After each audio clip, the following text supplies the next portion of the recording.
السلام علیکم ورحمۃ اللہ وبرکاتہ۔ پیارے دوستو، آج ہم آپ کو ایک عاشق رسول کا واقعہ سناتے ہیں۔ واقعہ کچھ اس طرح ہے، ایک یہودی نے اپنے بیٹے کو کہا جاؤ سودا لے کر آؤ، تو وہ گیا۔ لڑکا راستے سے گزر رہا تھا کہ اس کی نظر حضور صلی اللہ علیہ وآلہ وسلم پر پڑی، اور حضور صلی اللہ علیہ وسلم کی نظر بھی اس لڑکے پر پڑی۔ وہ وہیں بیٹھ گیا اور وہیں بیٹا رہ گیا اور دیر ہو گئی۔ وہ یہودی کبھی اندر جاتا کبھی باہر آتا کہ لڑکا کہاں رہ گیا، آیا نہیں ابھی تک۔ سورج غروب ہو گیا، مغرب کی نماز ہو گئی، شام کو گھر گیا۔ باپ نے پوچھا، ارے نادان، اتنی تاخیر کی؟ باپ بہت غصے میں کہ بڑا نادان اور پاگل ہے، میں نے کہا تھا جلدی آنا، تم اتنی دیر کر کے آئے ہو، اور تمہیں سودا لینے بھیجا تھا، تم خالی ہاتھ واپس آ گئے ہو، سودا کہاں ہے؟ بیٹا بولا، سودا تو میں خرید چکا۔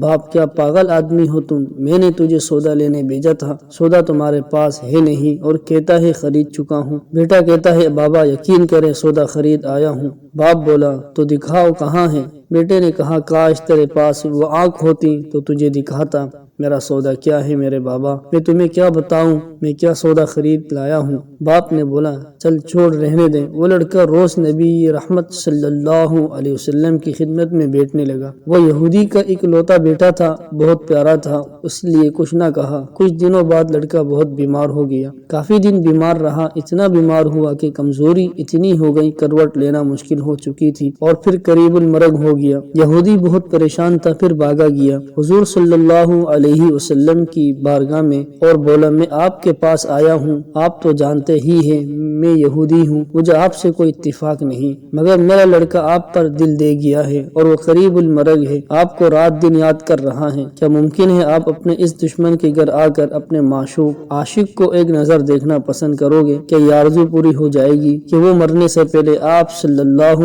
علیہ وسلم کا دیدار کر لے؟ وہ کسی اور چیز کی آرزو نہیں کر رہا۔ آپ صلی اللہ علیہ وسلم نے یہ نہیں فرمایا میں جاؤں گا یا نہیں جاؤں گا، آپ نے فرمایا ابوبکر اٹھو، عمر اٹھو، علی چلو چلے، عثمان آؤ، باقی بھی جو سب ہے چلے، آپ کے عاشق کا دیدار ہم بھی کریں، اپنا دیدار اسے دیتے ہیں، آخری لمحہ ہے، آنکھیں بند کرنے سے پہلے اسے ہم کچھ دینا چاہتے ہیں، چلو چلتے ہیں۔ یہودی کے گھر پہنچے تو لڑکے کی آنکھیں بند تھی۔ حضور صلی اللہ علیہ وسلم کا سراپا کرم ہی کرم ہے کہ کی پیشانی پر آپ صلی اللہ علیہ وسلم نے اپنا دست اقدس رکھا۔ لڑکے کی آنکھ کھل گئی، جیسے زندگی لوٹ آئی ہو، جسم میں طاقت آ گئی ہو، ناتوانی میں جوانی آئی۔ آنکھیں کھولی، رخ مصطفیٰ صلی اللہ علیہ وسلم پر نظر پڑی، ہلکی سی چہرے پر مسکراہٹ آئی، لب کھل گئے، مسکراہٹ پھیل گئی۔ حضور صلی اللہ علیہ وسلم نے فرمایا، بس اب کلمہ پڑھ لو۔ لڑکا اپنے باپ کا منہ تکنے لگا تو وہ یہودی بولا، میرا منہ کیا تکتا ہے، ابو القاسم یعنی محمد ابن عبداللہ صلی اللہ علیہ وسلم جو کہتے ہیں کر لو۔ لڑکا بولا، یا رسول اللہ میرے پاس تو کچھ بھی نہیں ہے۔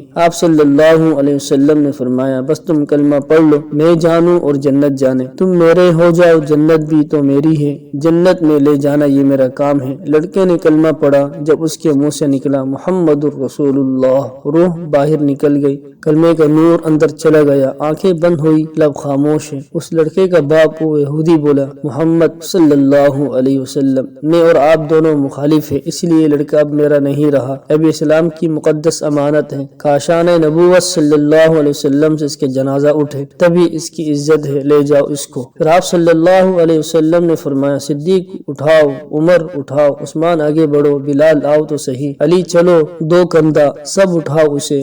آقا صلی اللہ علیہ وسلم جب یہودی کے گھر سے نکلے تو یہ فرماتے جا رہے تھے، اس اللہ کا شکر ہے جس نے میرے صدقے سے اس بندے کو بخش دیا، اس اللہ کا شکر ہے جس نے میرے صدقے سے اس بندے کو بخش دیا۔ اللہ اکبر، کیا مقام ہوگا اس عاشق کی میت کا جس کو علی، عثمان، ابوبکر صدیق، عمر بن خطاب، بلال حبشی رضی اللہ تعالی عنہم جیسی مشہور شخصیات کندھا دے کر لے جا رہے ہوں، اور آگے آگے محمد مصطفیٰ صلی اللہ علیہ وسلم ہوں۔ قبر تیار ہوئی، کفن پہنایا گیا، حضور صلی اللہ علیہ وسلم قبر کے اندر تشریف لے گئے، قبر میں کھڑے ہوئے اور کافی دیر کھڑے رہے، پھر اپنے ہاتھوں سے اس عاشق کی میت کو اندر اتارا۔ آپ صلی اللہ علیہ وسلم قبر کے اندر پنجوں کے بل چل رہے رہے تھے، مکمل پاؤں مبارک نہیں رکھ رہے تھے۔ کافی دیر کے بعد آپ صلی اللہ علیہ وسلم قبر سے باہر آئے تو چہرے پر تھوڑی زردی چھائی تھی، تھکن محسوس ہوئی۔ اللہ غنی۔ صحابہ پوچھتے ہیں حضور صلی اللہ علیہ وسلم یہ کیا ماجرا ہے؟ پہلے تو یہ بتائے آپ نے قبر میں پاؤں مبارک مکمل کیوں نہیں رکھا؟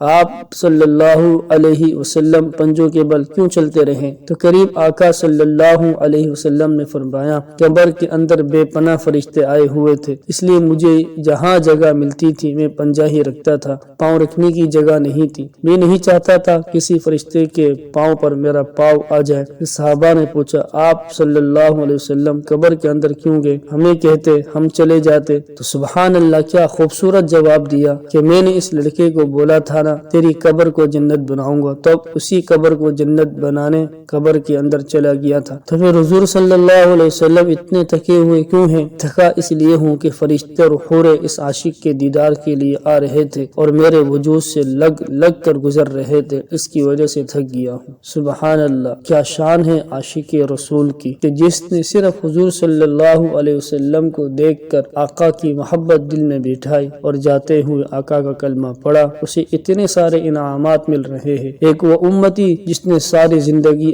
آقا کا نام لیا ہو، دل میں محبت بھی بٹھا لیا ہو، اور جب ان کے سنتوں پر عمل کرے گا اس کا کیا مقام ہوگا وہ تو اللہ ہی جانتا ہے۔